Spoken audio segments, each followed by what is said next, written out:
Albert Einstein once said, everybody's a genius. But if you judge a fish by its ability to climb a tree, it will live its whole life believing that it is stupid. Ladies and gentlemen of the jury, today on trial we have modern day schooling. Glad you could come. Not only does he make fish climb trees, but also makes them climb down and do a 10-mile run. Tell me, school, are you proud of the things you've done?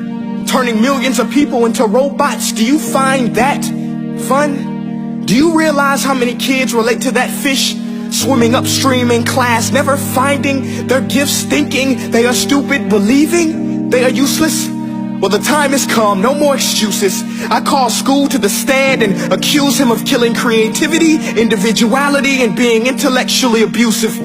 He's an ancient institution that has outlived his usage. So, Your Honor, this concludes my opening statement, and if I may present the evidence of my case, I will prove it. Proceed. Exhibit A.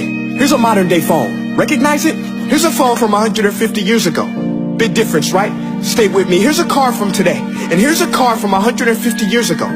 Big difference, right? Well, get this. Here's a classroom of today, and here's a class we used 150 years ago. Now ain't that a shame? In literally more than a century, nothing has changed. Yet you claim to prepare students for the future? But with evidence like that, I must ask, do you prepare students for the future or the past? I did a background check on you and let the record show that you were made to train people to work in factories, which explains why you put students in straight rows, nice and neat, tell them sit still, raise your hand if you want to speak, give them a short break to eat, and for 8 hours a day tell them what to think. Oh, and make them compete to get an A letter which determines product quality, hence grade A of meat. I get it. Back then, times were different. We all have a past. I myself am no Gandhi. But today, we don't need to make robot zombies. The world has progressed. And now we need people who think creatively, innovatively, critically, independently, with the ability to connect. See, every scientist will tell you that no two brains are the same. And every parent with 2 or more children will confirm that claim. So please explain why you treat students like cookie cutter frames or snapback hats, giving them this one-size-fits-all crap. Watch your language. Sorry, Your Honor, but if a doctor prescribed the exact same medicine to all of his patients, the results will be tragic. So many people will get sick, yet when it comes to school, this is exactly what happens. This educational malpractice, where one teacher stands in front of 20 kids, each one having different strengths, different needs, different gifts, different dreams, and you teach the same thing the same way? That's horrific. Ladies and gentlemen, the defendant should not be acquitted. This may be one of the worst criminal offenses ever to be committed. And let's mention the way you treat your employees. Objection. Overruled. I want to hear this. It's a shame. I mean, teachers have the most important job on the planet, yet they're underpaid? No wonder so many students are short-changed. Let's be honest. Teachers should earn just as much as doctors, because a doctor can do heart surgery and save the life of a kid. But a great teacher can reach the heart of that kid and allow him to truly live. See, teachers are heroes that often get blamed, but they're not the problem. They work in a system without many options or rights. Curriculums are created by policymakers, most of which have never taught a day in their life. Just obsessed with standardized tests. They think bubbling in a multiple choice question will determine success. That's outlandish.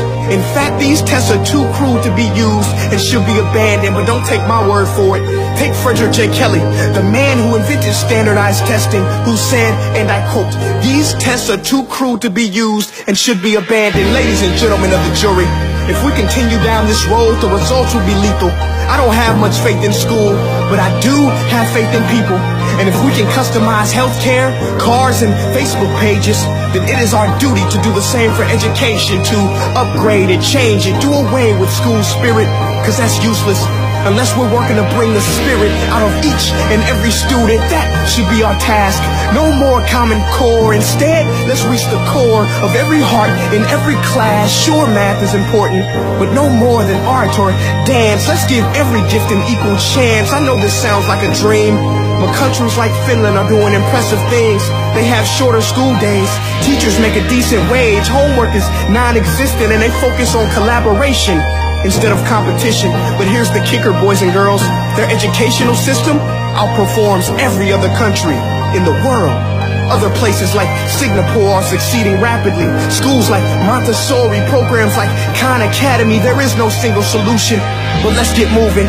Because while students may be 20% of our population, they are 100% of our future. So let's attend to their dreams, and there's no telling what we can achieve. This is a world in which I believe, a world where fish are no longer forced to climb trees. I rest my case.